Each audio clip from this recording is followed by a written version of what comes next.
Achilles had his rage. Odysseus had his cunning.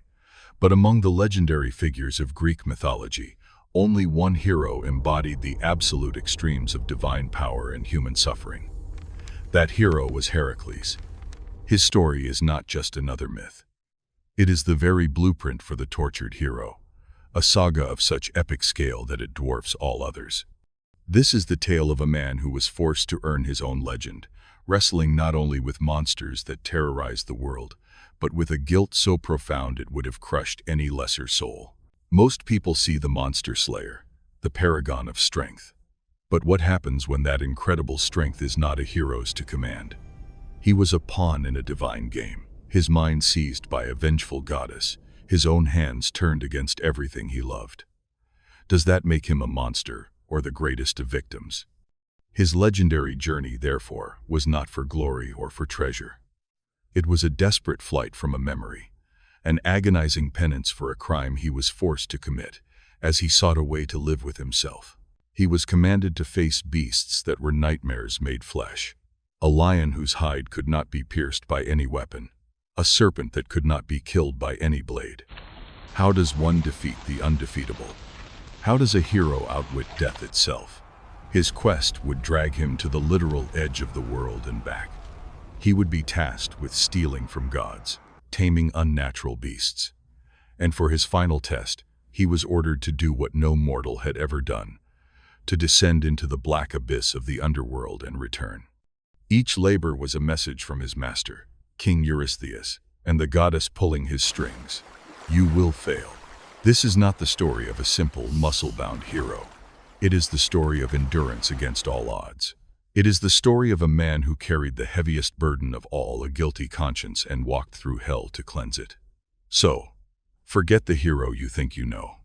We are about to begin the real story of Heracles, the tragedy, the labors, and the relentless, unwavering quest for redemption.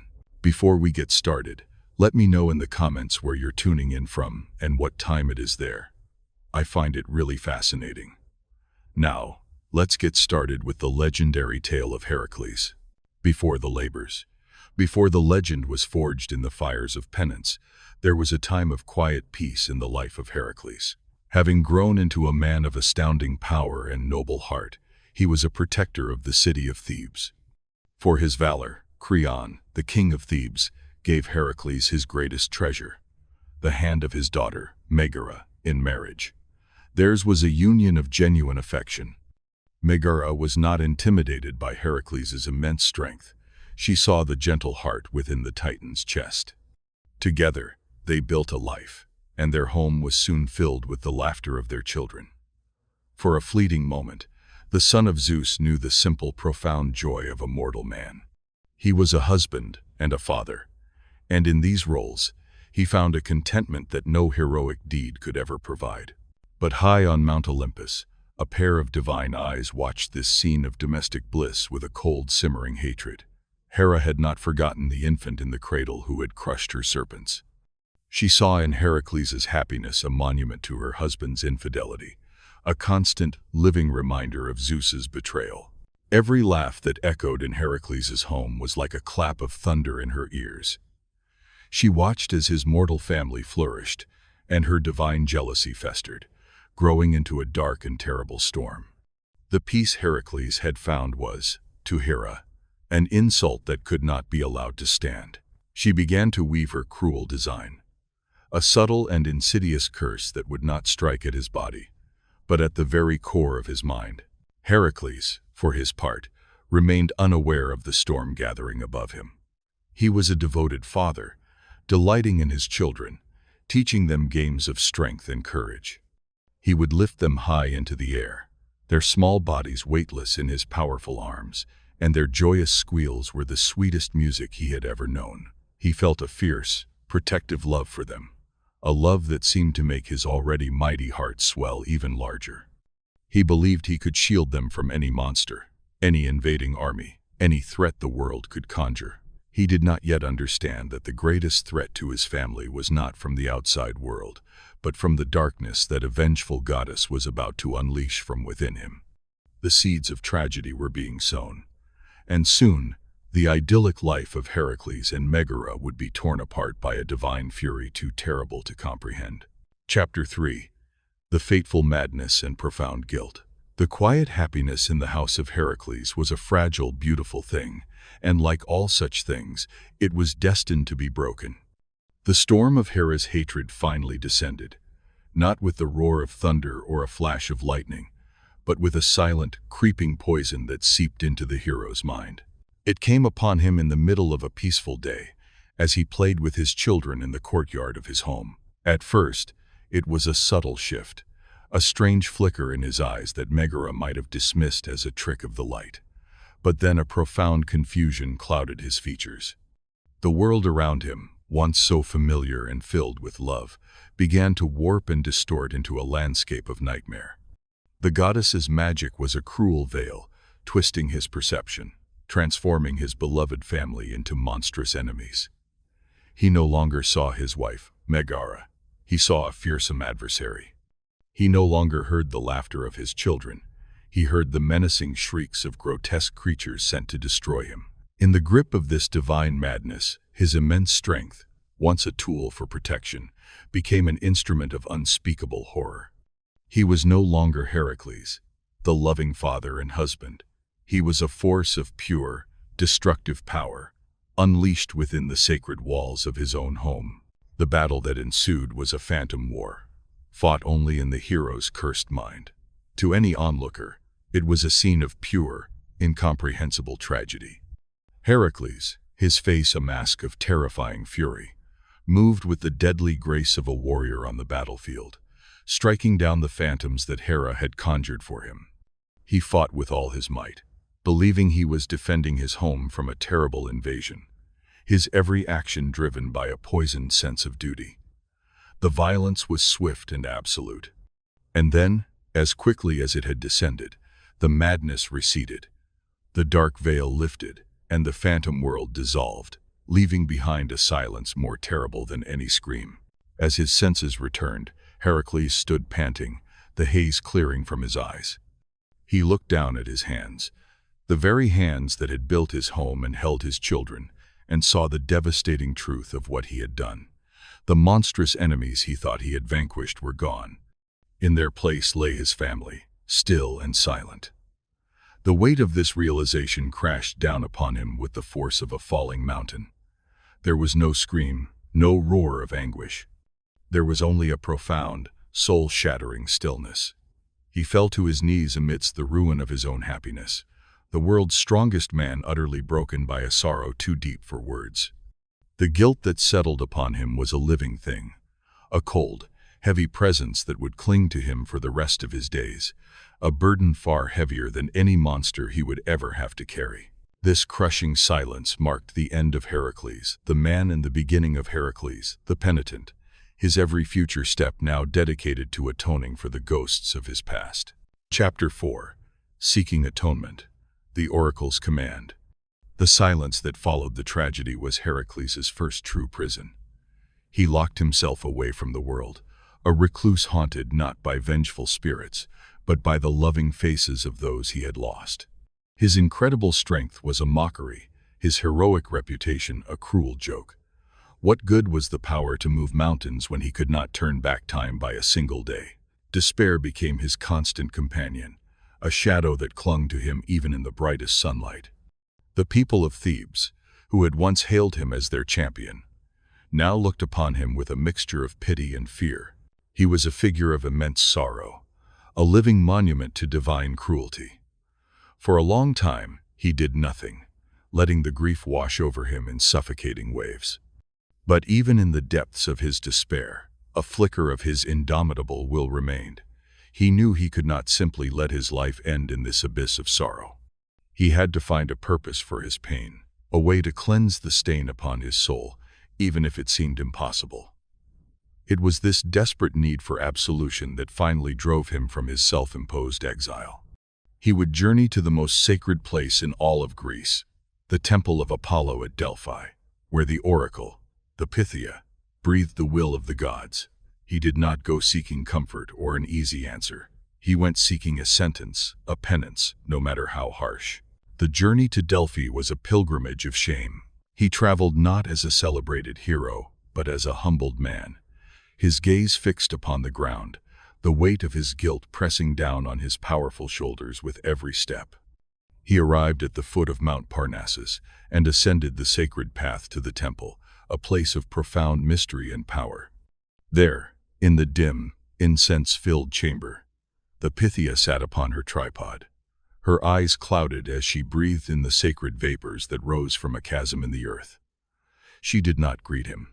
She already knew who he was and why he had come.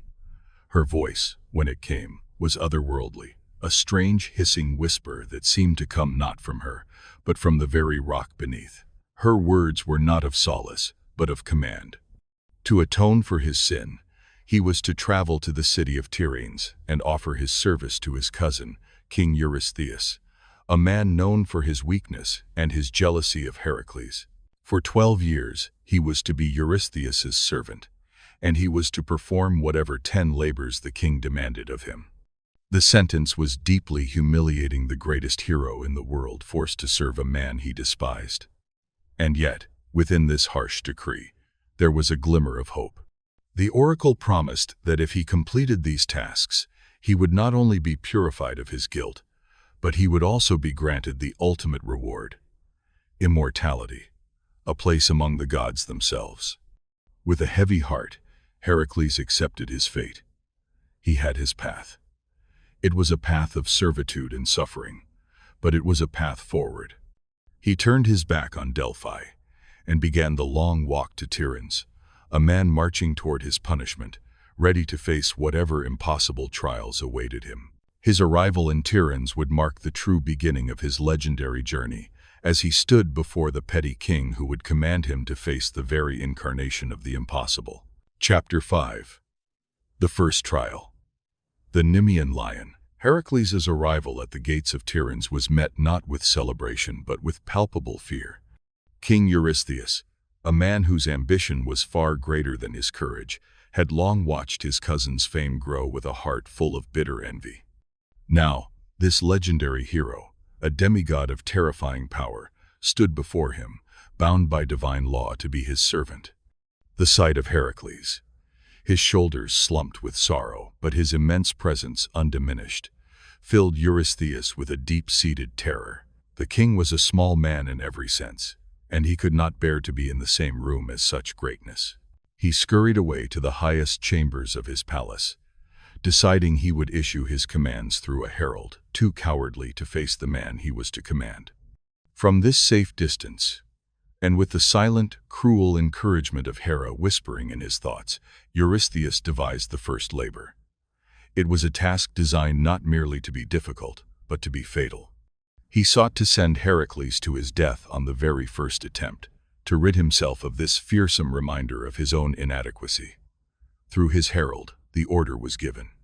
Heracles was to travel to the valley of Nemea, hunt down the monstrous lion that terrorized the region, and return with its skin as proof of the deed. This was no ordinary beast. The Nemean lion was a creature of mythic horror, said to be the offspring of monsters, nursed by the goddess Selene herself. It was a beast of immense size and savagery, but its most formidable quality was its hide. Its fur was a shimmering gold, and it was said to be impenetrable, impervious to any weapon forged by man. Spears shattered against it. Arrows glanced harmlessly off its back, and swords failed to leave even a scratch. For years, it had preyed upon the people and livestock of Nemea, a seemingly unstoppable plague. The bravest warriors who had dared to face it had all been torn to shreds, their weapons broken and useless. This was the creature Eurystheus sent Heracles to face, armed with the certainty that the hero's quest would end in the monster's den. When Heracles received the command, he showed no surprise, no fear, no anger. His face was a stoic mask, concealing the weary heart within. He had come for a penance, and he would accept it, no matter the form it took. He armed himself with his massive club, carved from an olive tree, and a bow and quiver full of arrows, though he suspected they would be of little use. He did not wait for fanfare or well wishes. With the quiet determination of a man who had already lost everything that mattered, he turned and began his journey to Nemea, his solitary figure casting a long shadow as he walked away from the city. He was heading toward his first trial, into the silent, waiting hills where a beast of legend dwelled, and where his path to redemption would truly begin. He now had to confront a beast that could not be killed by any conventional means, a test that would demand more than just his legendary strength. Chapter 6. Conquering the Unconquerable. The land of Nemea was eerily quiet when Heracles arrived. The fields were untended, the villages nearly empty, as the populace lived in constant fear of the monster that stalked the hillsides. Shepherds spoke of it in hushed, terrified whispers. A golden blur of tooth and claw that moved with unnatural speed and power. For many days, Heracles tracked the great beast, following its massive paw prints and the trail of devastation it left in its wake. He finally caught sight of it at dusk, its golden hide seeming to glow in the fading light of the Sunday. It was larger than any lion he had ever seen, a magnificent and terrifying spectacle of raw, untamed power. Drawing his bow, Heracles let loose an arrow, his aim true and his strength immense. But just as the stories foretold, the arrow struck the lion's flank and simply bounced off, falling uselessly to the ground. He tried another, and then another, with the same result.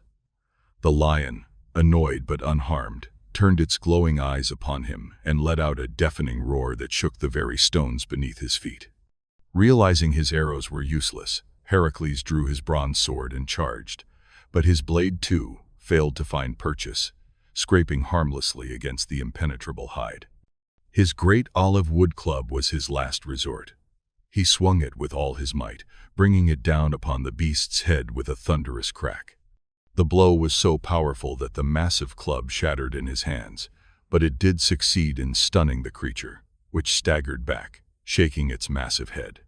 Before it could recover its senses, the lion retreated into its lair, a deep cave with 2 entrances. This was the chance Heracles needed. Acting quickly, he dragged a collection of large boulders and nets to block off one of the entrances, trapping the beast inside. Then, casting aside his broken weapons, he entered the darkness of the cave through the remaining opening, knowing this battle would have to be won with his hands alone. Inside the gloom of the cave, the lion's eyes gleamed like twin fires. It lunged at Heracles, and the two began a primal struggle, a titanic contest of muscle and will. The cave was filled with the sounds of snarling and grunting, as the hero and the beast wrestled in the suffocating dark. The lion's claws, which could shred a bull in seconds, raked against Heracles' chest, but they could not find a deep hold. Heracles, in turn, fought to gain a purchase on the creature's thick, muscular neck. The air grew thick with dust, and the scent of blood Heracles' own as the struggle wore on. The hero's body ached, his lungs burned, but the memory of his lost family, the driving force behind his quest, gave him a strength that surpassed even his divine gift. Finally, he managed to get the beast in his grip, locking his massive arms around its thick neck from behind, avoiding the snapping, fang-filled jaws. He began to squeeze, putting all of his God-given power into the chokehold. The lion thrashed wildly, its powerful body twisting and heaving, but it could not break the unbreakable grip. Slowly, terribly, the great beast's struggles began to weaken. Its breath came in ragged gasps, and at last, with a final shudder, the mighty Nemean Lion went limp in his arms. It was over. Exhausted and bleeding, Heracles stood over the fallen monster. His penance had truly begun. Now came the grim task of claiming the skin. Remembering that no weapon could pierce it, he used the lion's own razor-sharp claw to carefully skin the beast. He then draped the immense golden hide over his shoulders. It became his armor and his emblem, a golden mantle that identified him for all time. He was no longer just Heracles of Thebes. He was the man who had conquered the unconquerable. With the lion's skin on his back, he began the long walk back to Tiryns, ready to present the proof of his victory to the cowardly king, little knowing that his success would only earn him an even more horrifying task. Chapter 7. The Second Labor. The Lernaean Hydra. When Heracles arrived back at Tiryns, the sight of him struck terror into the hearts of all who saw him. There he stood before the city gates, a towering figure of blood and dirt, with the hide of the mythical Nemean Lion draped over him like a cape, its fearsome head serving as a helmet. The guards on the walls cried out in alarm, and word quickly reached King Eurystheus. Peeking from his highest window, the king's face went pale with shock and absolute terror. He had been certain that Heracles would perish, yet here he was, not only alive but wearing the skin of the unkillable beast as a trophy. Overwhelmed by fear, Eurystheus gave a frantic order. Heracles was not to be permitted inside the city walls ever again. From now on, he was to present the proofs of his labors outside the gates. The king even had a large bronze jar built and buried within the palace courtyard, a place where he could hide should Heracles ever get too close. The king's fear was a testament to Heracles' success, but it offered the hero no comfort. He had completed his task, but his master was a coward who now feared him more than ever. Not wanting to waste any time, Eurystheus had his herald shout the second labor from the safety of the ramparts. Heracles was to travel to the swamps of Lerna and destroy the Hydra, a creature even more foul and deadly than the lion. The Lernaean Hydra was a horror born from the darkest of legends. It was a colossal water serpent with 9 heads, dwelling in the black, murky waters of a swamp that was said to be a gateway to the underworld. The beast itself was a plague upon the land. Its breath was a lethal poison, a vapor so deadly that even smelling its tracks could be fatal. But its most terrifying quality was its regenerative power. Of its 9 heads, 8 were mortal, but if one was severed, 2 more would immediately spring forth to take its place, making it an enemy that grew stronger with every attack. The 9th head, at the very center, was said to be immortal and could not be harmed by any means. This was the challenge Eurystheus had devised, a seemingly unwinnable battle against an ever-multiplying foe whose very presence was poison. Upon hearing the command, Heracles knew he could not face this challenge in the same way he had faced the lion. Brute strength alone would not be enough. This was a problem that required a different kind of thinking. He would also need help. He called upon his loyal nephew, Iolaus, a brave young man who had grown up idolizing his uncle. Without hesitation, Iolaus agreed to join him, his heart filled with a desire to aid his hero. Despite the immense danger, he would drive Heracles' chariot, a small but vital role in the coming battle. Together, they prepared for the journey. Heracles took his bow and arrows, now grimly aware of how useless they could be, and Iolaus readied the chariot. They left the city behind, a strange pair heading towards a cursed swamp.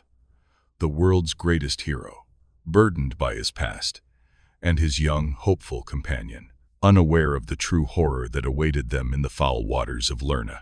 The first labor had been a test of pure strength, but the second would be a test of ingenuity and teamwork against a monster that defied the very laws of life and death. Chapter 8. Battle in the Swamp. The path to Lerna was a descent into decay. The air grew thick and heavy, carrying the foul stench of stagnant water and rot. The vibrant greens of the countryside gave way to sullen, murky browns and the skeletal gray of dead trees. The swamp itself was a place of oppressive silence, where the only sounds were the buzz of insects and the soft, unsettling bubble of marsh gas rising from the black water. It was here, in a dark cave at the heart of this desolation, that the Hydra made its lair. To force the beast from its hiding place, Heracles lit several arrows and fired them into the cavern's mouth.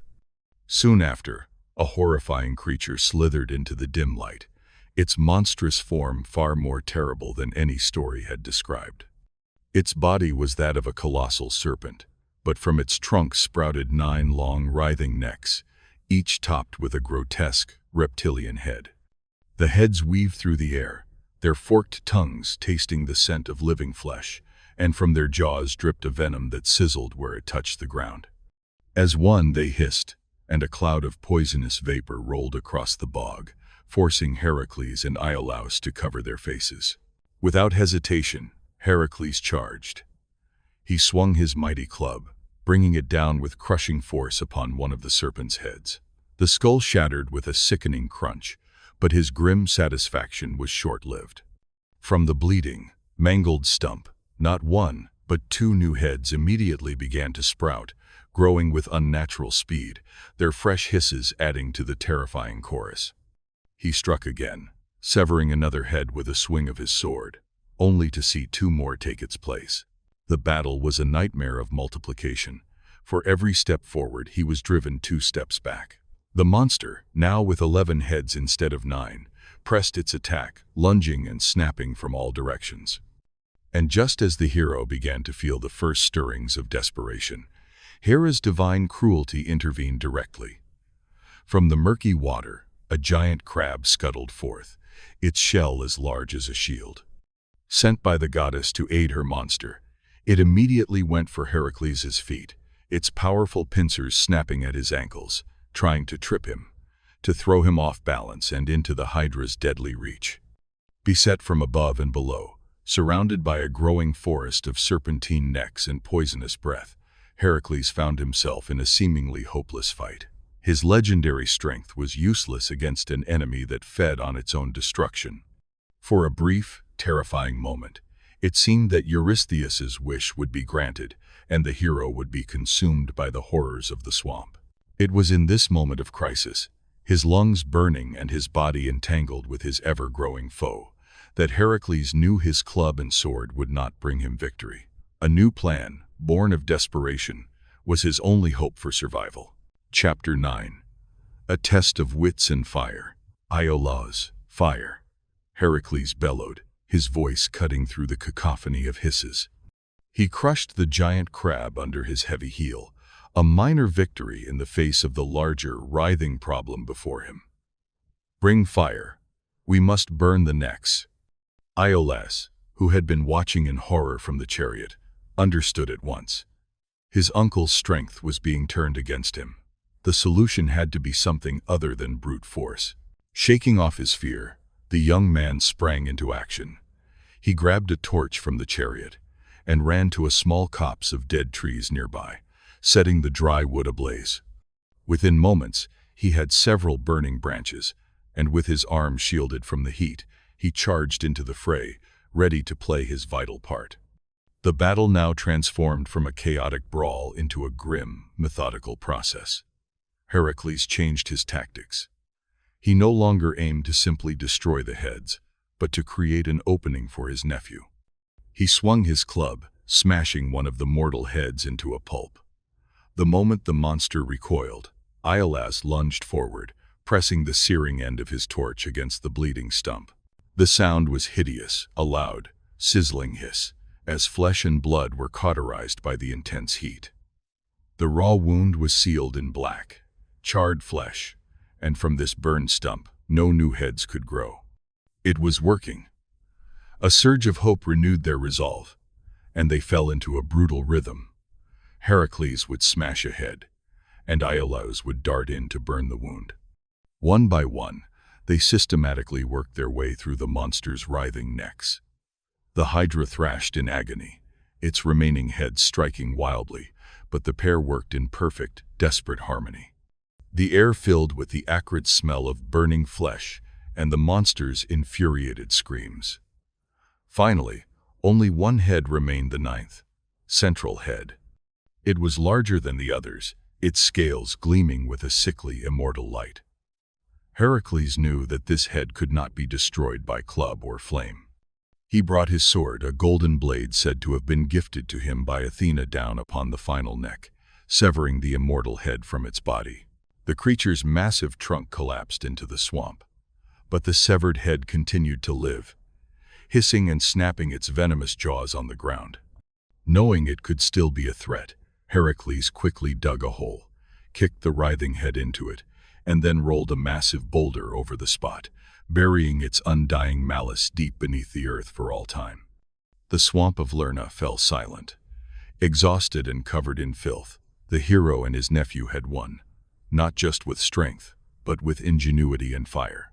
Their victory was complete, but the most fateful part of the labor was yet to come, as Heracles looked upon the monster's corpse and made a decision that would forever arm him with the very essence of death. Chapter 10. Poisoned Arrows and a Disputed Deed. In the quiet aftermath of the battle, as the smoke from their torches curled into the foul air, Heracles stood over the Hydra's immense, headless body.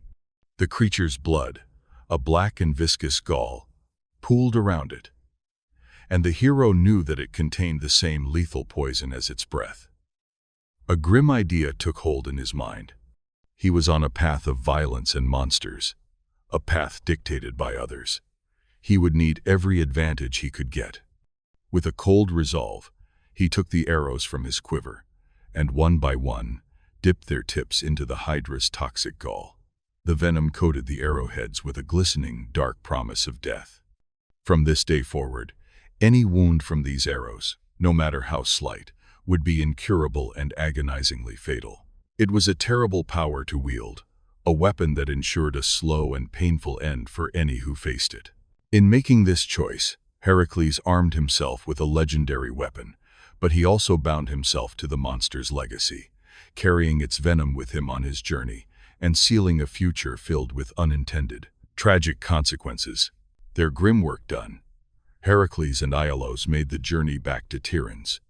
As commanded, Heracles remained outside the city walls, presenting the evidence of his victory. The herald who came to meet him could not deny the truth: the Hydra was slain. But when the news was relayed to King Eurystheus, who was still cowering in his palace, his fear quickly turned to cunning. Seeking any excuse to diminish his cousin's achievement, the king declared the labor invalid. Through his herald, he announced that because Heracles had received help from his nephew, Iolaus, the task did not count. It would not be included in the 10 labors he was sentenced to complete. The injustice of the decree was staggering. Heracles had faced a creature of nightmare, a beast that grew stronger with every blow, and had triumphed through quick thinking and bravery. He had risked not only his own life, but that of his nephew. And for this, his cowardly master cheated him. A hot flash of anger rose in Heracles' chest, but he quickly suppressed it. His purpose was atonement, and arguing with a frightened king was beneath him. He met the herald's gaze with a stony silence, accepting the unjust ruling without a word. The weight of his penance had just been made heavier. He now had to perform 10 more labors, his sentence lengthened by the pettiness of the man he served. His resolve did not break. It hardened into something as cold and sharp as his newly poisoned arrows. The king's attempt to crush him with force had failed, so for the next labor, Eurystheus devised a challenge intended to make the hero fail not by combat, but through sacrilege, a task that would require a completely different kind of skill. Chapter 11. The Third Labor. The Hind of Carinthia. Having seen that no monster, no matter how fearsome, could best his cousin's strength, King Eurystheus devised a new and far more subtle kind of trial. His next command was a clever trap, designed to lead Heracles into a conflict not with a beast, but with a powerful and notoriously ill-tempered goddess. The herald announced the third labor. Heracles was to capture the Lernaean hind and bring it back to Tiryns, alive and completely unharmed. This was not a monster to be slain, but a treasure to be taken. The hind was a creature of breathtaking beauty, a sacred animal that belonged to Artemis, the formidable goddess of the hunt and protector of the wild. To even touch one of her sacred animals was a grave offense. To harm one would be to invite a divine retribution of terrifying proportions. The hind itself was a marvel of the natural world. It was said to be larger than a bull, with hooves made of pure bronze that struck the ground with a musical chime. And its most stunning feature was its set of magnificent, branching antlers made of solid gold, which shimmered in the sunlight. The creature was also impossibly swift, rumored to be faster than a loosed arrow. The challenge was a masterful paradox. How could Heracles capture a creature that could outrun anything without using force? A trap might injure it. A direct assault was forbidden. Even if he could somehow catch it, the slightest bruise or broken bone would enrage its divine mistress. Eurystheus was certain that Heracles would be forced to harm the hind, and in doing so, He would bring the eternal wrath of Artemis down upon his own head. The king could sit back and watch as a goddess did the work he could not. When Heracles received the order, he understood the nature of the trap immediately. This labor would not be a test of his godlike strength, but of his patience and his endurance. It was a marathon, not a sprint. He set aside his great club and his poisoned arrows. This was a hunt that required none of his usual tools of war. With a quiet sense of purpose, he set out for the hills of Chaeronea, his mind prepared for a long and arduous task. After days of searching, he finally saw it, a flash of gold in a sun-dappled clearing. The hind stood, regal and alert, its beauty even more profound than the legends described. The moment it sensed his presence, it bolted, and the great chase began. The creature darted away, its bronze hooves barely seeming to touch the earth, and Heracles, the tireless hero, set off in pursuit, his steady, loping pace a promise that he would not give up. This was the start of a chase that would test the very limits of his will. A silent, relentless pursuit that would last far longer than any battle he had ever fought. Chapter 12. A year of pursuit and divine respect. The chase of the Golden Hind was a labor unlike any other. It was a silent, solitary test of will, stretching on not for hours or days, but for the entire length of a year. The hind led Heracles across the whole of Greece, and even beyond, through whispering forests, over snow-capped mountain ranges, and across sun-scorched plains.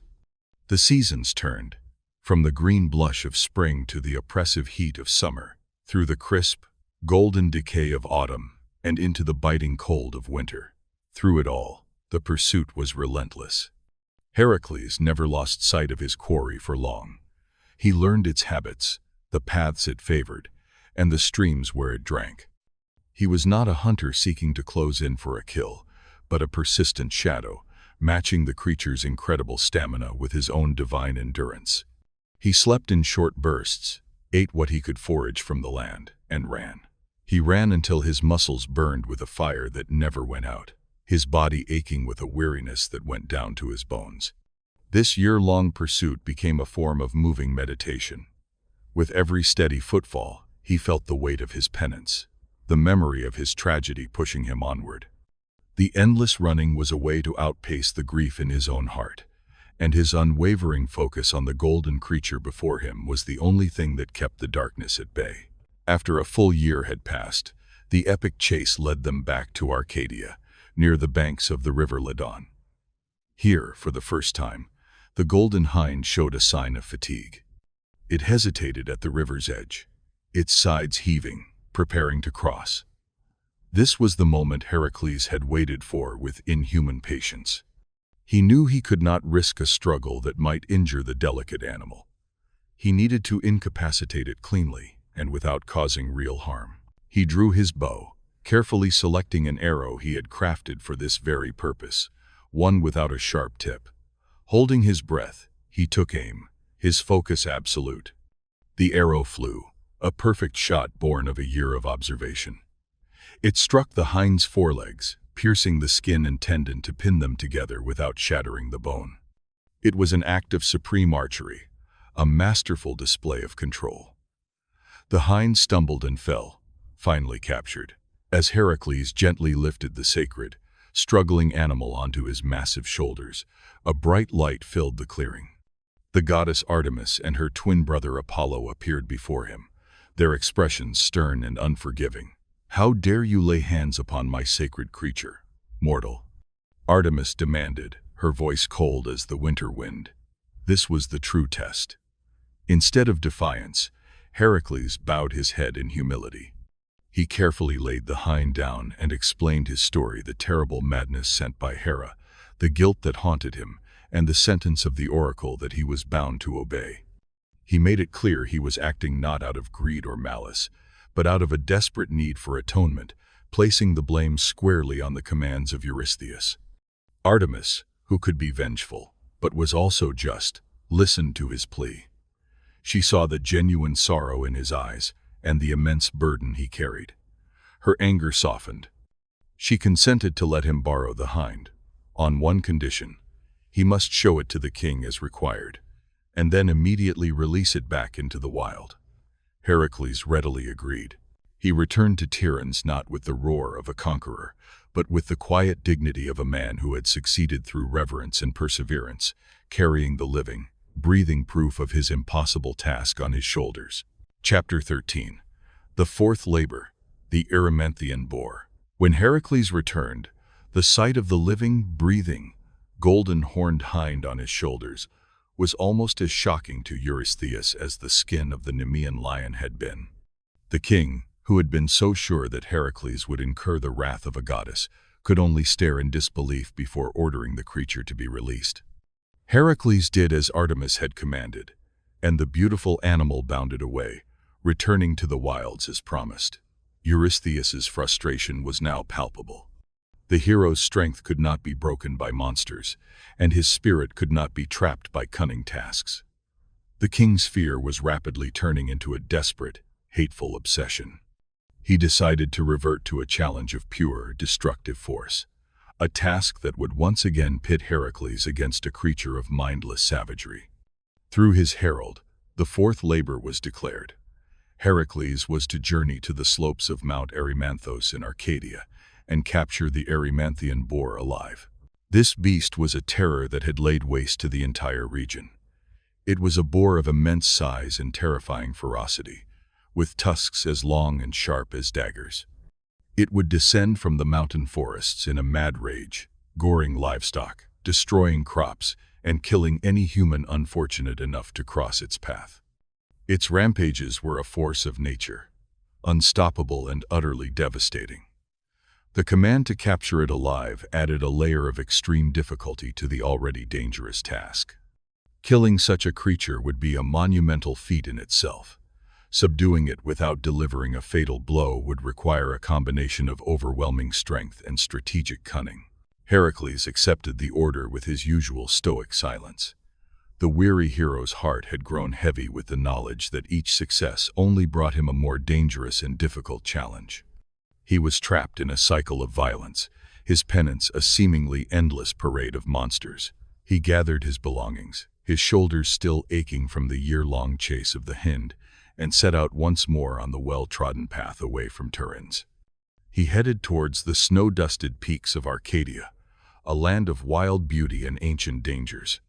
He knew the coming confrontation would be a brutal one, but he did not know that the greatest tragedy of this labor would not come from the boar itself, but from an encounter with old friends along the way.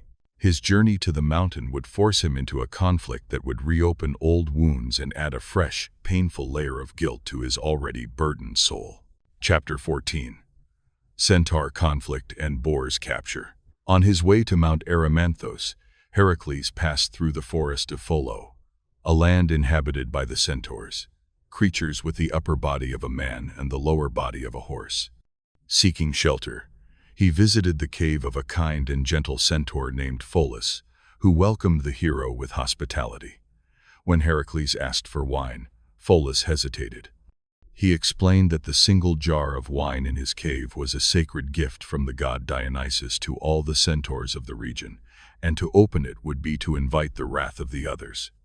But Heracles, weary from his travels, insisted, and Pholus, not wishing to refuse his guest, reluctantly unsealed the great clay jar. The wine was divinely potent, and its intoxicating aroma, a fragrance of unbelievable richness, drifted out of the cave and across the forest. It did not take long for the other centaurs to catch the scent. Unlike the civilized Pholus, these centaurs were wild, brutish, and quick to anger. Armed with uprooted trees and massive rocks, they descended upon the cave in a drunken, furious mob, enraged that their sacred wine had been opened without their consent. A terrible battle erupted. Heracles, defending himself and his host, was forced to fight back. He tried at first to drive them away with burning logs from the fire, but their rage was too great. As they pressed their attack, he had no choice but to resort to his deadliest weapons, his arrows, dipped in the incurable venom of the Lernaean Hydra. He fired into the raging crowd, and each arrow that found its mark was a sentence of agonizing death. The centaurs fled in terror, but the tragedy was far from over. In the chaos, a stray arrow grazed the knee of Chiron, the wisest and most gentle of all centaurs, a famed teacher and a dear friend to Heracles. Chiron was immortal, and the Hydra's venom could not kill him. Instead, it condemned him to an eternity of excruciating, unbearable pain from a wound that would never heal. As Heracles rushed to his friend's side, consumed with horror and regret, another tragedy unfolded. Pholus, while marveling at the deadliness of the arrows, picked one up from the ground. It slipped from his grasp and fell, the poisoned tip piercing his foot. Being mortal, the gentle centaur died instantly. In the span of a few short moments, Heracles had caused the eternal suffering of one friend and the death of another. The weight of this new, accidental guilt was almost too much to bear. With a heavy heart, he gave his friend Pholus a proper burial, and continued on his quest, his soul now darker than before. Filled with this fresh grief, he reached the snowy slopes of Mount Erymanthos. He tracked the great boar, and instead of confronting it directly, he used his wits. He let out a mighty shout, startling the beast from its lair, and began to chase it up the mountain, driving it from the forests and into the deep snowdrifts near the peak. The massive boar, unaccustomed to the thick snow, floundered and struggled until it was exhausted and hopelessly stuck. Heracles then moved in, subdued the tired and freezing animal, bound its legs with heavy chains, and heaved the snarling, thrashing beast onto his shoulders. He carried it all the way back to Tiryns, a living trophy of his strength and a symbol of the immense sorrow he now carried. The sight of the monstrous, live boar so terrified King Eurystheus that he shrieked and leaped into his bronze hiding jar, begging Heracles to take the creature away. The hero had succeeded once again, but the victory felt hollow, tainted by the tragic loss of his friends. His master, now realizing that no beast could kill Heracles, decided his next task would be one of pure humiliation. Chapter 15. The Fifth Labor, the Augean Stables. The spectacle of King Eurystheus cowering in a bronze jar from the very beast he had commanded Heracles to capture was a moment of pure, pathetic comedy. But for the king, it was the final proof that no creature, no matter how savage or monstrous, could defeat his hated cousin. Frustration boiled into a new kind of cruelty. If he could not break Heracles' body, he would try to break his spirit through humiliation. He devised a task that was not meant to be dangerous, but degrading. A labor that was physically impossible not due to a powerful foe, but due to its sheer, disgusting scale. The herald was sent forth with the fifth command, his voice filled with ill-concealed mockery. Heracles, the great hero, the son of Zeus, was ordered to clean the stables of King Augeas of Elis, and he was to do it in a single day. This was a task designed to bury the hero in filth. King Augeas was a man whose wealth was measured in livestock. He possessed the largest herd of cattle in all of Greece, a divine herd that had been blessed by the gods with perfect health, and as a result, they produced an astronomical amount of waste. His vast stables, and the courtyards surrounding them, had not been cleaned in over 30 years. A mountain of dung had accumulated, so immense that it choked the surrounding valleys with its stench and bred disease that plagued the entire kingdom. The sheer volume of the filth was beyond human comprehension. An army of men with shovels could have worked for years and made little progress. To clean it all in a single day was not just a challenge. It was a laughable impossibility. A task fit for a lowly servant, not the greatest hero the world had ever known. Eurystheus imagined Heracles, stripped of his heroic glory, spending his day knee-deep in filth, his great strength rendered useless against an endless tide of manure. When Heracles arrived in Elis and saw the scale of the problem, he did not despair. Instead, his mind saw an opportunity. He approached King Augeas, a famously arrogant and greedy ruler, without revealing that this was part of his labors.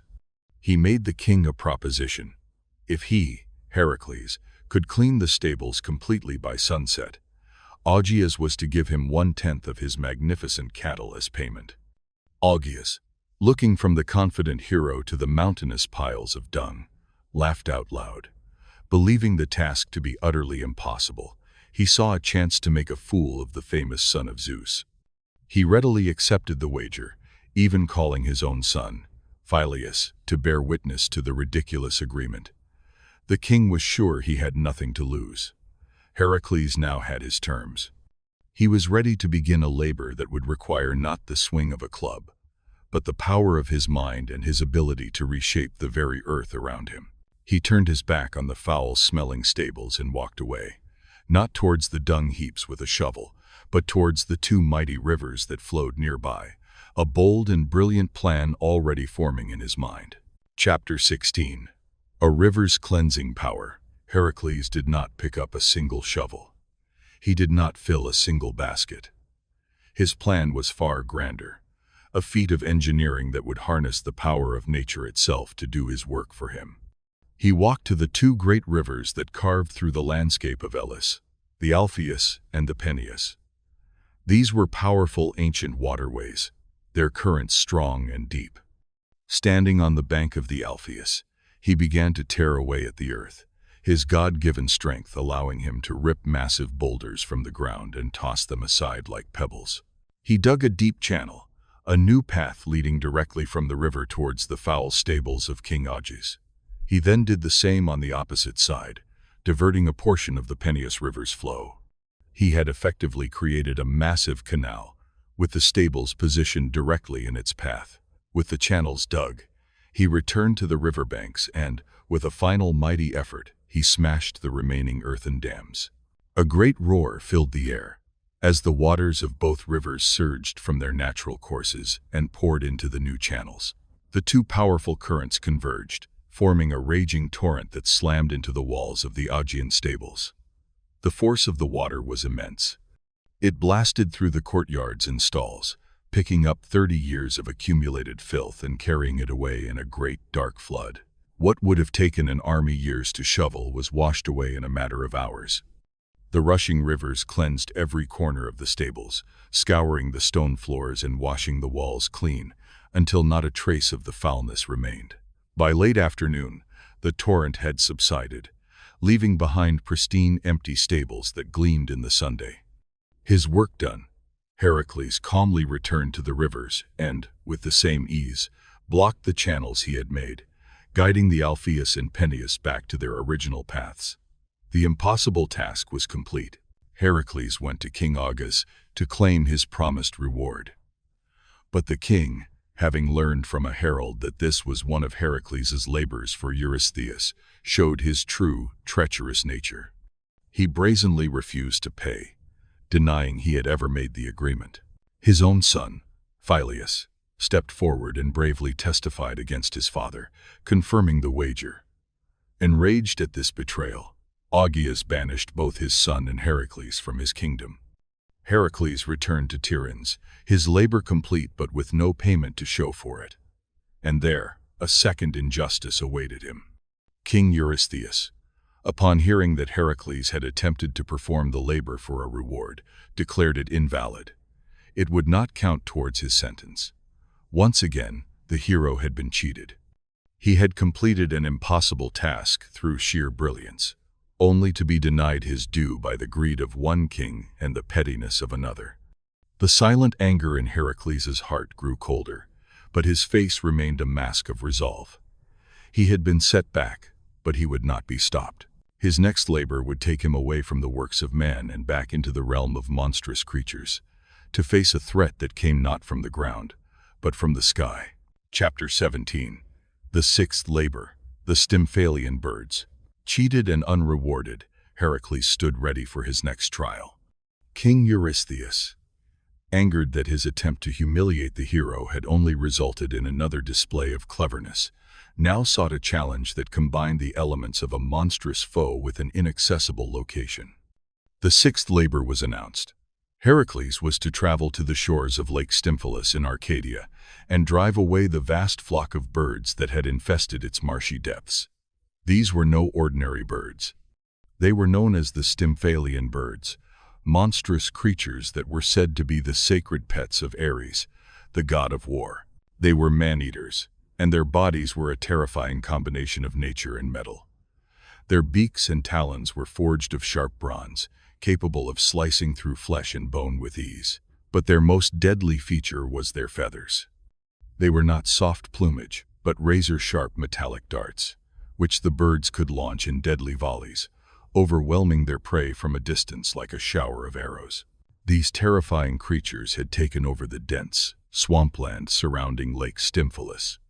The marsh was a treacherous place, a thick, dark forest where the ground was too soft and muddy to support a man's weight, yet the water was too shallow and choked with reeds to navigate by boat. The birds nested deep within this impenetrable thicket, safe from any who might try to approach them on foot. When Heracles arrived at the edge of the lake, he immediately understood the problem. He could hear the birds deep within the swamp, their harsh, metallic cries echoing through the trees, but he could not see them, and he had no way to reach them. To enter the swamp would be to get stuck in the sucking mud, leaving him helpless as the birds descended from above. His usual tactics of direct physical confrontation were completely useless. For the first time, the hero was stopped not by an enemy's power, but by the landscape itself. He sat by the edge of the lake, contemplating this seemingly unsolvable puzzle. As the sun began to set, casting long shadows across the still water, a bright divine light shone beside him. It was the goddess Athena, her gray eyes filled with wisdom. She was a patron of heroes, and she admired not just strength, but also intelligence and ingenuity. She understood that this was a problem that could not be solved with muscle. Without a word, she held out her hands. In them was a crotala, a pair of large bronze castanets forged by Hephaestus, the smith god himself. They were massive, clappers that shone with an otherworldly light. "The solution to a problem is not always to go to it," she said, her voice calm and clear. "Sometimes you must make the problem come to you." With that piece of advice, she was gone, leaving Heracles with the divine instrument and a new strategy. He now knew he did not have to enter the swamp. He had to find a way to make the birds leave it. Chapter 18. Divine Aid and a Deafening Flight. With the divine castanets in his hands, Heracles felt a renewed sense of purpose. He climbed a nearby hill that overlooked the vast, murky swamp, the bronze instruments feeling cool and strangely light in his powerful grip. He knew that their sound was his only weapon. As the sun dipped below the horizon, casting the world in shades of orange and purple, he took a deep breath and clashed the crotala together. The sound that erupted was unlike anything the mortal world had ever heard. It was not music, but a piercing, deafening clamor, a divine racket so overwhelming that it seemed to shake the very air. The sound waves ripped across the surface of the lake and crashed into the dense thicket, a sonic assault that was unbearable for any living creature. Deep within the swamp, the Stymphalian birds were startled into a panic. Their metallic cries of alarm were completely drowned out by the godly noise. In a state of pure terror, they rose from their hidden nests, a great dark cloud of bronze and fury. The sky was filled with them, thousands of man-eating birds, their metallic feathers glinting in the twilight. They circled in a confused, terrified mass, disoriented by the relentless, agonizing sound. This was the moment Heracles had been waiting for.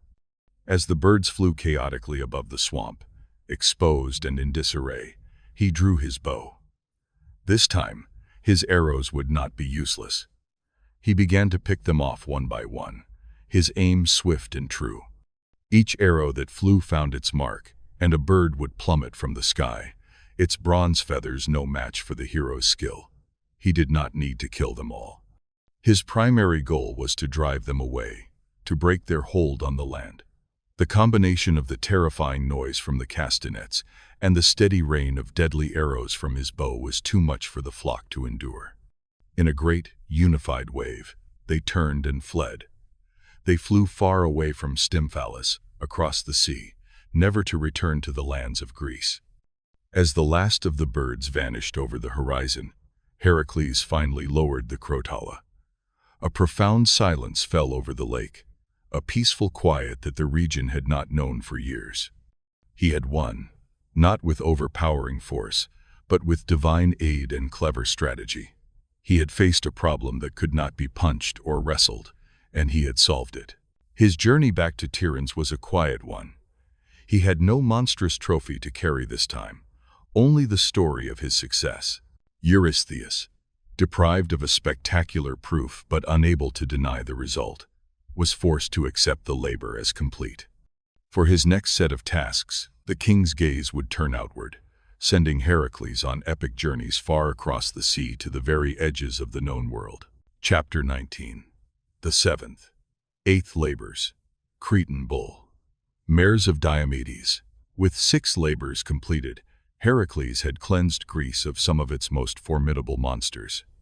King Eurystheus, now forced to look beyond his own borders for challenges, set the 7th labor. Heracles was to sail to the island of Crete and capture the Cretan bull. This magnificent, powerful beast was no ordinary animal. It was the very same bull that had emerged from the sea as a gift to King Minos from the god Poseidon. It was a creature of divine origin, with a gleaming white hide and a strength that was unmatched. But it had been driven mad, and now it rampaged across the island, breathing fire and destroying everything in its path. Upon arriving in Crete, Heracles sought out King Minos, who was surprisingly eager to be rid of the creature and gladly gave the hero permission to take it. Finding the bull was easy. Its trail of destruction was a clear scar upon the landscape. The confrontation was a pure contest of strength. The bull charged, fire snorting from its nostrils, but Heracles stood his ground. He met the beast head-on, grabbing it by its powerful horns and wrestling it into submission in a cloud of dust and steam. After a tremendous struggle, he subdued the bull and, in a feat of unbelievable power, rode the creature across the sea, all the way back to the shores of Greece. He presented the magnificent panting beast to Eurystheus, who, terrified as usual, ordered it to be released. The bull, now free, would wander Greece for years to come, a testament to Heracles' success. No sooner had he completed this task than the 8th labor was announced, a mission far darker and more grim. Heracles was to travel to the savage kingdom of Thrace, ruled by the brutal king Diomedes, and steal his horses. These were not normal horses. They were wild, untamable beasts, kept chained to their bronze mangers with iron links, and their diet was not oats and grass, but the flesh of unsuspecting guests who made the mistake of accepting the king's hospitality. When Heracles arrived in Thrace, he and a small band of volunteers he had gathered fought a fierce battle with Diomedes and his men. After defeating them, Heracles was faced with the problem of the man-eating mares. In a moment of grim, poetic justice, he dragged the cruel King Diomedes to the stables and fed him to his own vicious creations. Once the mares had consumed their master, a strange calm fell over them. Their unnatural, bloodthirsty madness was gone, and they became docile and controllable. Heracles was able to lead them back to his ship and sail back to Greece. He presented them to Eurystheus, who, in a futile gesture, dedicated them to Hera. The labor was complete, but it was a victory that left a dark taste in the hero's mouth. It was a stark reminder that sometimes the greatest monsters were not beasts, but the cruel men who ruled them. With each completed labor, Heracles moved further from the familiar world, and his next 2 quests would take him deeper into the realm of myth, to face a queen of warrior women and a 3-bodied giant at the end of the world. Chapter 20. The 9th, 10th labors. Girdle of Hippolyta, cattle of Geryon. For the 9th labor, Eurystheus's own daughter, Admete, made a request. She had heard tales of the Amazons, a fierce nation of warrior women, and coveted the magical girdle worn by their queen, Hippolyta. The girdle was a gift from the war god Ares himself, and was a symbol of the queen's authority.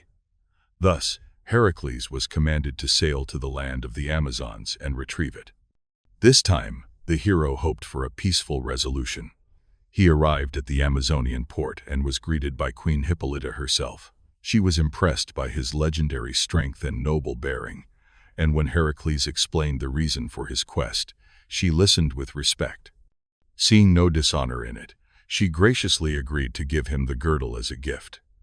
It seemed this labor would be his easiest yet, a simple act of diplomacy. But once again, the hatred of Hera intervened. The goddess disguised herself as one of the Amazon warriors and spread a malicious rumor through the city, shouting that Heracles was not there for a gift, but that his true intention was to abduct their beloved queen. The Amazons, fiercely protective of their leader, flew into a rage. Believing they had been betrayed, they armed themselves and charged down to the hero's ship. Heracles, seeing the warriors advancing with weapons drawn, believed that Hippolyta had been deceitful from the start. His hope for a peaceful encounter shattered. A brutal battle erupted on the shores. In the tragic chaos that followed, Heracles fought with the fury of a man who felt he had been treacherously deceived. He cut his way through the Amazonian ranks and, in the heat of the fight, he came face to face with Queen Hippolyta. Believing her to be his enemy, he struck her down, killing the very woman who had moments before offered him her friendship. He took the girdle from her lifeless body, his heart heavy with the grim necessity of his actions. He and his men fought their way back to their ship and sailed away, leaving a scene of sorrow and misunderstanding behind them. He had the prize, but the victory was a bitter one, another tragic conflict forced upon him by the machinations of a cruel goddess. Upon his return, the girdle was given to Eurystheus, and almost immediately, the 10th and most ambitious labor yet was declared. Heracles was to journey to the island of Erythea, which lay at the farthest western edge of the world, in the great ocean that encircled the known lands. There, he was to steal the magnificent herd of red cattle belonging to the monster Geryon. Geryon was a creature of immense power, a giant who had 3 separate bodies joined at the waist, granting him the strength and prowess of 3 warriors in one. The cattle were guarded by a herdsman, and a fearsome, 2-headed dog named Orthrus. This was a quest that was as much about the impossible journey as it was about the final confrontation. No mortal had ever sailed to the end of the world and returned. It was a mission to the land of the setting sun, a voyage into myth itself. Heracles stood on the shore, looking west across the endless sea. This labor would take him further than any mortal had ever gone, a lonely journey into the unknown to face a foe that was 3 monsters in one. Chapter 21. Journey to the West. Pillars and Monsters. The journey to Erythea was an odyssey in itself. Heracles traveled alone, walking across the continents of Europe and then Libya, his path taking him ever westward, towards the place where the sun vanished into the sea. His long trek eventually brought him to the strait that separated the known world from the great unknown ocean. Here, at the very edge of the map, he performed a feat of monumental power. To commemorate the sheer scale of his journey, he created 2 great mountains, one on each side of the strait, to stand as eternal markers. These would forever be known as the Pillars of Heracles, a gateway between the familiar world and the mysteries that lay beyond. Now he faced a new problem, the vast, impassable ocean. As he traveled through the scorching heat of the desert, the relentless sun beat down upon him. In a moment of pure frustration and audacity, Heracles drew his bow and fired an arrow straight at Helios, the sun god himself, as he drove his fiery chariot across the sky. Helios, rather than being angered by this incredible act of defiance, was so impressed by the hero's courage that he decided to help him. He lent Heracles his great golden cup, a magical vessel in which the sun god sailed back across the ocean each night to his rising place in the east. Using this divine cup as a boat, Heracles sailed across the vast ocean, finally reaching the shores of the red-hued island of Erythea. The land was eerie and silent, a place that felt outside of time. He did not have to wait long for the first confrontation. As he approached the prized cattle, he was met by their guardian, the fearsome 2-headed hound, Orthrus. The beast, brother to the hellhound Cerberus, charged at him with both heads snapping and snarling. But the dog was no match for the hero. With a single perfectly aimed blow from his heavy olive wood club, Heracles crushed the creature's 2 skulls, ending its life instantly. The herdsman who came running at the sound of the fight met the same swift and brutal fate. Heracles now had the cattle, but the master of the island had been alerted. Geryon, the 3-bodied giant, appeared, his 3 faces twisted in rage. Wielding 3 swords and 3 shields, he attacked Heracles from 3 directions at once. The battle that followed was a whirlwind of motion, as Heracles had to defend himself from a multi-pronged assault. But the hero's skill was as great as his strength. He dodged the giant's clumsy attacks and, with a single perfectly shot arrow dipped in the Hydra's venom, he pierced all 3 of Gerion's bodies at once. The poison worked its way through the giant's massive form, and the great monster crashed to the ground, dead.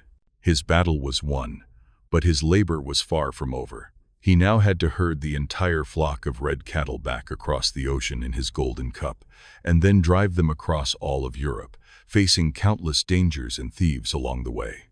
It was a long, arduous return journey, but he finally arrived at Tiryns with the herd intact. Eurystheus, in a final act of spite, sacrificed the magnificent cattle to Hera, the very goddess who had caused Heracles so much pain. The 10th labor was complete, but the hero was left with nothing but his exhaustion and the knowledge that only 2 trials remained. Chapter 22. The 11th labor. The golden apples of the Hesperides. Only 2 labors remained, and for the 11th, Eurystheus devised a quest that was shrouded in mystery. Heracles was commanded to bring him the golden apples from the garden of the Hesperides. These were no ordinary fruit. They grew on a sacred tree that was a wedding gift from Gaia, the Earth Mother, to Hera, and they were rumored to grant immortality to any who ate them. The problem was, no mortal knew the location of this mythical garden. It was a secret known only to the gods. Furthermore, the garden was tended by the Hesperides, nymph daughters of the Titan Atlas, and the apple tree itself was guarded by a fearsome, 100-headed dragon named Ladon that never slept. The quest was a needle in a haystack, a journey without a map to a place that might not even exist, ending in a fight with an unsleepable monster. Heracles began his journey by wandering the world, seeking anyone who might hold the secret of the garden's location. He was eventually advised to find Nereus, the ancient and wise sea god, known as the Old Man of the Sea, who knew all things but would not give up his knowledge easily. Heracles found him sleeping on the shore and seized him. The sea god immediately began to shape-shift, trying to escape his grasp. He transformed into a roaring lion, a venomous serpent, a raging fire, and even flowing water. But Heracles, his muscles straining, held on with unbreakable determination. Finally, exhausted, Nereus returned to his true form and gave the hero the information he sought. The garden was at the edge of the world, and the path to it was long and fraught with peril. Following the sea god's directions, Heracles' journey led him high into the Caucasus Mountains. There, he came upon a sight of immense suffering. The Titan Prometheus was chained to a rock, a punishment from Zeus for giving fire to mankind. Every day, a great eagle would descend and feast on the Titan's liver, which would regrow each night, trapping him in an endless cycle of agony. Moved by pity and a sense of justice, Heracles drew his bow and shot the eagle from the sky, killing it instantly. He then shattered the Titan's chains, freeing him from his eternal torment. In immense gratitude, Prometheus gave Heracles a crucial piece of advice. Do not attempt to take the apples with your own hands. You must find my brother, Atlas, who holds the heavens upon his shoulders. He is the father of the Hesperides. Persuade him to fetch the apples for you. Following this advice, Heracles traveled to the farthest corner of the west, where he found the colossal figure of the Titan Atlas, groaning under the immense weight of the celestial sphere. Heracles explained his quest and made his proposition. He would take the heavens onto his own shoulders and bear the burden, if Atlas would go into the nearby garden and retrieve 3 of the golden apples. Atlas, overjoyed at the prospect of even a few moments of relief, readily agreed. With a great heave, the sky was shifted from the Titan's shoulders to the hero's. The weight was unimaginable, a crushing force that would have flattened any mortal, but Heracles stood firm. Atlas returned minutes later, holding the 3 beautiful, gleaming apples. But having tasted freedom, he was reluctant to take his burden back. I will deliver these apples to Eurystheus myself, the Titan said slyly. "You can continue to hold the sky." Heracles, realizing he had been tricked, had to think quickly. He pretended to agree, but made one simple request. "Of course," he said, "but could you just take it back for a moment? This weight is awkward, and I need to place a pad on my shoulders to hold it more comfortably." The simple-minded Atlas fell for the ruse. He set the apples down and once again heaved the sky onto his shoulders. The moment he did, Heracles snatched up the golden apples, thanked the Titan for his help, and walked away, leaving the groaning Atlas to his eternal task. He had succeeded through strength, through mercy, and through cunning. He now had only one labor left, the most terrifying and final challenge of them all. A journey into death itself. Chapter 23. The final labor. Cerberus, hound of Hades. Heracles returned from the edge of the world with the impossible prize, the golden apples that shimmered with the light of immortality. He presented them to Eurystheus, who, having no use for such a divine and dangerous treasure, simply gave them back to Heracles, who in turn returned them to the goddess Athena to be placed back in the sacred garden. The hero had now completed 11 labors, each one a testament to his unmatched power and unwavering resolve. Only one remained for this final task. King Eurystheus, his mind consumed by a decade of failed attempts to destroy his cousin, conceived a labor so audacious, so utterly final, that he was certain it would be Heracles' last. There would be no escape. The herald's voice trembled as he delivered the 12th and final command. Heracles was to descend into the underworld, the kingdom of the dead itself, and bring back its guardian, the monstrous three-headed dog, Cerberus. This was not a quest to a distant land or a fight against a worldly beast. This was a command to break the most fundamental law of existence, that the living do not enter the realm of the dead. The underworld was the domain of the grim god Hades, a place from which no mortal had ever returned. Its guardian, Cerberus, was a creature of pure nightmare. He was a colossal hound with 3 snarling heads, a mane of writhing serpents, and a dragon's tail. His job was to devour any soul that tried to escape the underworld and to savage any living being who dared to enter. The task was, on every level, a death sentence. Eurystheus was not merely sending Heracles to fight a monster. He was ordering him to walk into his own grave. When Heracles heard the command, a profound stillness came over him. For 12 long years he had fought, bled, and endured. He had carried the weight of his guilt and the burden of his penance across the known world. Now, his path to redemption led him down into the darkness, into the very heart of death's kingdom. He felt no fear, only a deep, bone-weary sense of finality. This was the end of his road. With a solemn nod, he accepted the labor. He made his preparations, not by gathering weapons, for he knew they would be of little use, but by seeking the proper rites to allow a living man to enter the land of the dead without defiling it. He was initiated into the Eleusinian mysteries, sacred rituals that cleansed the soul and offered knowledge of the life beyond. His spirit prepared. He journeyed to a dark cavern in the Peloponnese, a place rumored to be a hidden entrance to the underworld.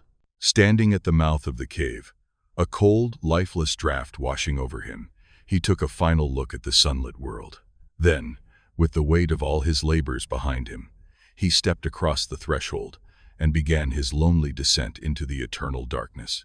Chapter 24. Descent and Unarmed Combat. The path into the underworld was one of suffocating silence and encroaching dread.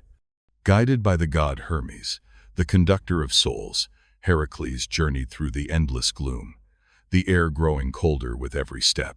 He saw the ghostly shades of the dead flitting past him like shadows, their whispers like the rustling of dry leaves. He came to the bank of the river Styx, the black, oily river that separated the living from the dead. There stood Charon, the ancient, skeletal ferryman, who refused to carry a living soul across.